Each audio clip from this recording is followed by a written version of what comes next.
신율의 뉴스 정면 승부 3부 순서 시작합니다. 제가 늘 드리는 말씀이지만 유튜브 들어가셔서 YTN 라디오 구독해 주시고요. 신율의 뉴스 정면 승부 좋아요와 댓글 부탁드리겠습니다.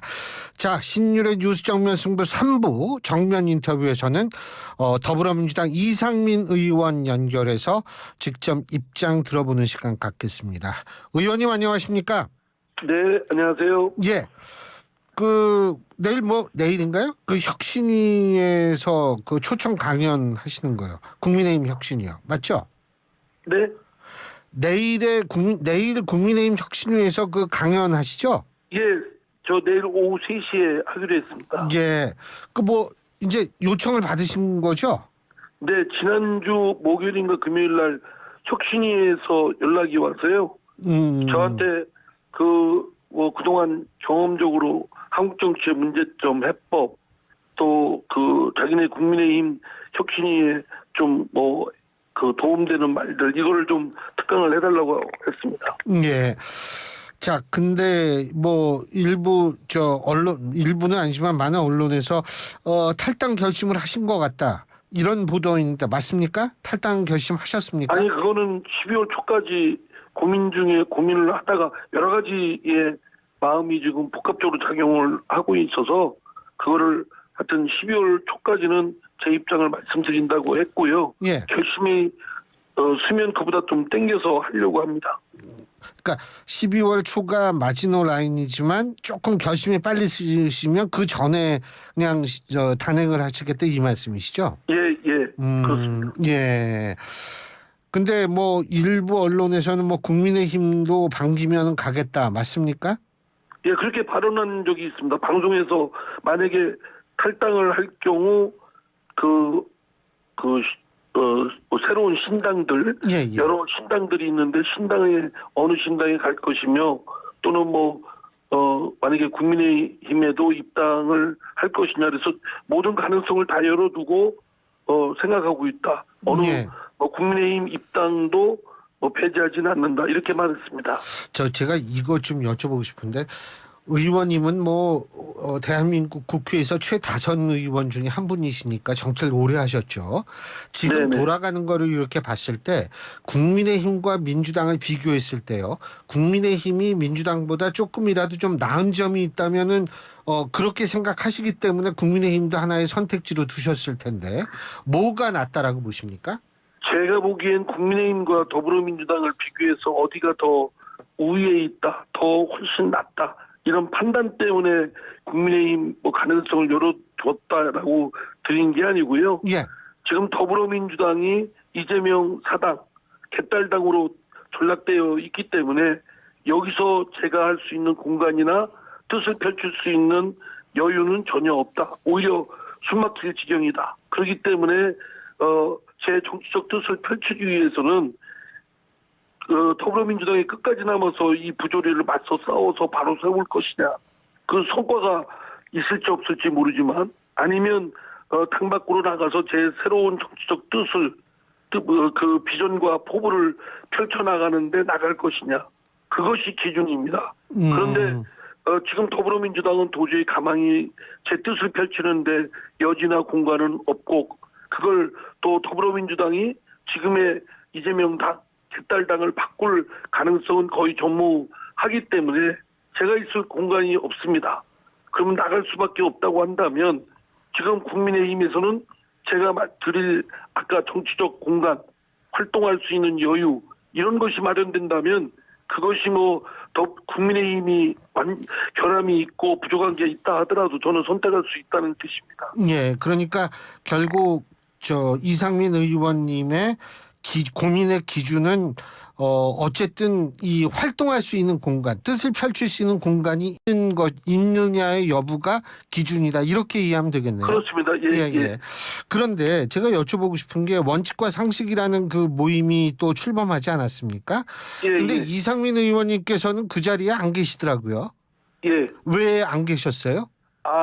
저는 이미 작년부터 빨리 정치적 결단을 결정해서 우리의 정치적 결국 당에 있을 것이냐 나갈 것이냐를 빨리 결정하고 그 다음 행로에 대해서도 예측 가능하게 해야 된다는 입장이고요. 나머지 네 분의 뜻은 여전히 그 당내에 남아서 당의 그 혁신이라든가 당의 문제점을 바로잡는데 더 노력이 필요하다. 저는 가망이 없다. 이런 시각차가 있고 또 저는 12월 초까지 제가 민주당이 있을 것이냐 없을 거냐를 미리 이미 공개 표명하기로 한 이상은 시차가 좀 있습니다. 이분들은 그 네 분은 그 여전히 이제 도덕성 회복, 당내 민주주의 회복 또는 뭐 당내 혁신 이것들을 주장하면서 하기 때문에 그런 시차의 차이도 있고 또 결단의 시기에 대한 입장 차이도 있고 그거는 뭐 토론을 했기 때문에 명확히 좀 차이가 납니다. 예, 그러니까 결국은 이 남아있을 가능성이 높은 분들과 이상민 의원님처럼 그렇지 않은 분들의 차이가 있다. 이런 걸로 이해해도 되겠네요. 예, 뭐 100% 그걸 부합시킨다고 볼 수는 없지만 예. 지금 그 4명의 원칙과 상식에 있는 분들도 약간씩의 생각이 차이가 있습니다. 근데 특히 저하고 차이가 크기 때문에 제가 독자 행보를 하는 겁니다. 예. 그러니까 그 원칙과 상식이 거기에 그 같이 하시는 분들도 이상민 의원님하고 조금 생각이 비슷한, 그러니까 탈당을 할 수밖에 없을 것이다라고 생각하는 분도 계시다 이 말씀으로 들리는데. 예, 그렇습니다. 예. 알겠습니다. 그리고 또 한 가지 그 이낙연 전 대표께서 이런 말씀을 하셨다. 어떻게 제가 그대로 읽겠습니다. 전우들의 시체 위에서 응원가를 부를 수 없다. 이런 발언을 했다라고 보도가 됐고 이 발언에 대해서 이낙연 전 대표 측의 관계자는 그 얘기를 했다는 말씀을 들었다. 이렇게 확인을 한 것이 지금 보도가 됐거든요. 중앙일보에. 자, 이 부분에 대해서는 어떻게 해석하십니까? 지금은 이제 어떤 입장이나 의견이 있는 건 사람마다 다 다를 수 있고요. 특히 더불어민주당의 고위직을 거치거나 또 현재 국회의원직을 갖고 있는 분들은 매우 중요한 역사적 소임을 하느냐 안 하느냐에 달려있다고 봅니다. 이미 더불어민주당은 오랜 전통의 민주당의 역할은 사멸되지 않았나. 그리고 완전히 변질돼서 이재명 사당, 개딸당으로 변질되어 있다.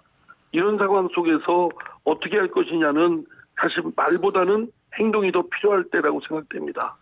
이낙연 대표께서도 뭐 여러 가지 고민이 있으시겠지만 사실은 결단과 행동이 필요한 때라고 저는 감히 생각합니다. 예, 그러니까 이제 정통 민주당의 어떤 이 소속된 분으로서 책임 있는 정치인으로서 지금은 행동할 때다. 이런 말씀이시네요. 예, 그래서 당이 지금 사당으로 전락돼 있고 개딸당으로 완전히 강성 지지자들로 왜곡되어 있는 구조라고 한다면 사실은 이걸 바로잡든지 아니면 민주당을 복원하기 위한 어떤 특단의 조치가 좀 필요하다고 생각되고 그를 위한 그 확실한 행동이 지금은 지속적인 행동이 필요할 때라고 생각합니다. 근데 뭐 사실은 이상민 의원님처럼 아주 다선 의원도 지금 도저히 공간이 없다라고 말씀하시는데 이낙연 전 대표라고 뾰족한 수가 있겠습니까? 어떻게 보세요? 그러니까 뭐 제가 구체적으로 말씀드리긴 좀 그렇지만 어쨌든 당에 있을 것이냐 없을 것이냐부터 빨리 결론을 내려서 그 다음에 어떻게 할 것인가라는 것은 뭐 이낙연 대표도 다 그 구상 속에 다 있을 거라고 생각됩니다. 그거를 행동으로 선뜻 옮기는 것이 필요한 때라고 생각합니다. 예, 알겠습니다. 규합도 해야 되고요. 예? 뜻을 같이 하는 분들을 규합하는 그런 노력도 역할도 하셔야 될 거로 생각되고요. 예, 그렇군요. 그런데 요새 아까 신당 뭐 여러 가지 선택지를 말씀하셨는데 예전에는 이준석 전 대표한테 신당 만들어야 된다라고 제일 먼저 말씀하신 분 중에 한 분으로 저도 알고 있는데 네. 그렇게 되면 이준석 전 신당도 하나의 선택지가 될 수는 없나요? 될 수가 있죠. 될 지금 수가 뭐 있습니까? 이준석 신당만이 아니고 이미 지금 추진하고 있는 금태섭 신당이라든가 또 이미 당을 만드는 양양자 신당 또 지금 원칙과 상식에서 추진하려고 하는 어떤 신당 모임이 있다면 그 신당 아직은 양양자 의원 당 말고는 실체가 없는 상황이죠. 예. 그러나 저는 각각의 그 신당 움직임은 한계가 있고 미약하다고 봅니다. 예. 다 연합을 해야 된다고 생각되고요. 그 연합할 수 있는 플랫폼으로서의 그 정당 정치 세력의 규합이 성사가 된다고 한다면 저는 양대 거대 정당과 맞설 수 있는 새로운 정치 세력을 구축할 수 있다고 봅니다. 그러니까 지금 이상민 의원님 말씀을 들어보면 민주당 잔류 가능성은 지금 거의 남아있지 않은 것 같네요. 제가 12월 초까지 말씀을 드린다고 했으니까요. 예. 그때 좀 명확하게 가능하면 시기를 좀 앞당겨서 말씀드리겠습니다. 예. 자, 지금 이제 이 조국 전 장관이라든지 추미애 전 대표, 송영길 전 대표, 뭐 이분들도 신당을 만드는 것 같은데 이 신당에 대해서는 어떻게 평가하세요? 글쎄요, 누구나 저 국민은 다 정치 단체 결성의 자유가 있고 활동의 자유가 있으니까 예. 또 공무단위권도 있으니까 법적 제한이 없다면 다 할 수 있는 것이죠. 그걸 인위적으로 막는 건 적절한 방법이 아니라고 생각됩니다. 예. 다만 그 심판은 국민이 유권자가 하실 거 아니겠습니까? 예. 그래서 국민들의 또 유권자들의 역할이 매우 중요하다고 생각됩니다. 날카롭게 아주 살펴보시고 각 정치인들의 행적이나 지금까지의 그런 여러 가지 행적 또 실적 이런 것들을 살펴보셔서 엄중한 심판이 내려져야 된다고 생각합니다.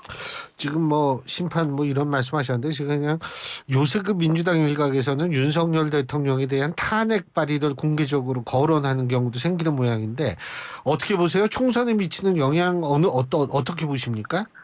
당내 일부 그런 의견들이 자꾸 있는데 자꾸 실없는 얘기를 자꾸 하다 보면 전체적인 그 사람의 그 발언이나 행동이 신뢰도가 뚝 떨어집니다. 국회의원들은 공직이고 어쩌면 매우 최고위직에 가까운 분들인데 아무리 초선 의원이든 재선 의원이든 이거에 대한 부분을 헌법상의 제도를 너무 남설하게 되면 오히려 국민들로부터 자신들이 갖고 있는 권한을 자신들이 태생적으로 갖고 있는 권한이 아니고 국민들로부터 위탁받은 권한인데 오남용을 한다. 그러면 그 권한을 뺏길 것이다. 라는 말씀을 드리고 싶습니다. 그리고요. 지금 이제 이런 신당 가능성에 대해서 여쭤보니까 갑자기 생각날 수 있는 거 위성정당 문제인데요. 어떻게 보십니까? 이 지금 병립형 비례대표제로 회귀하자 아니면 준연동형 비례대표제를 유지하면서 위성정당 방지법을 따로 만들자 어떻게 보십니까?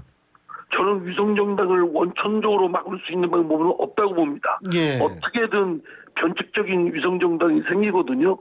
그것을 배태시킨 것은 역시 준연동형 비례대표제에서 된 것이고 한국 정치에 낙후된 또 정치인들의 반도덕적인 반상식적인 행태 때문에 생긴 것들이기 때문에 그러한 것들이 같이 숙성되지 않는 한 준연동형은 그와 같은 폐해가 생긴다고 저는 생각됩니다. 그렇기 때문에 오히려 종전에 있던 병립형으로 하는 것이 마땅하지 않을까 저는 그런 생각이 듭니다. 그러나 과거 병립형으로 그냥 돌아가자는 뜻이 아니고 지금 소선거구제로 하는 것도 저는 고수하는 것도 잘못됐다고 봅니다. 비례대표를 대폭 늘리든지 아니면 대선거구제로 하든지 소수파가 또 다양한 정치 세력이 원내 진입할 수 있도록 저는 선거법이 획기적으로 개선이 돼야 된다고 생각합니다. 근데 시간이 없잖아요. 아니 그건 맘만 먹으면 됩니다. 마음만 먹으면 돼요? 정치인들이 그런 욕심을 두 당이 그 욕심을 버리지 않기 때문에 생기는 문제이죠. 예. 지금 시뮬레이션에서 중앙선관위나 국회에는 그에 대한 자료가 충분히 축적돼 있습니다. 시뮬레이션도 되어 있고요. 예. 그렇기 때문에 이거 만들려고 결단만 대선거구 소수파가 들어오도록 뭐 대선거구제로 가자. 그리고 권역별 비례 도입한다. 이러면 금방 뚝딱 할 수 있습니다. 저도 법안을 이미 냈습니다. 아, 그러셨군요. 예. 네. 예, 잘 알겠습니다. 근데 어쨌든 뭐 어떤 결정을 내리실지, 저희 방송에 있으면 그 결정을 제일 처음에 말씀해 주시면 진짜 좋을 것 같은데. 예, 예, 잘 알겠습니다. 오늘 말씀 여기까지 듣겠습니다. 고맙습니다. 네, 감사합니다. 예, 지금까지 더불어민주당 이상민 의원이었습니다.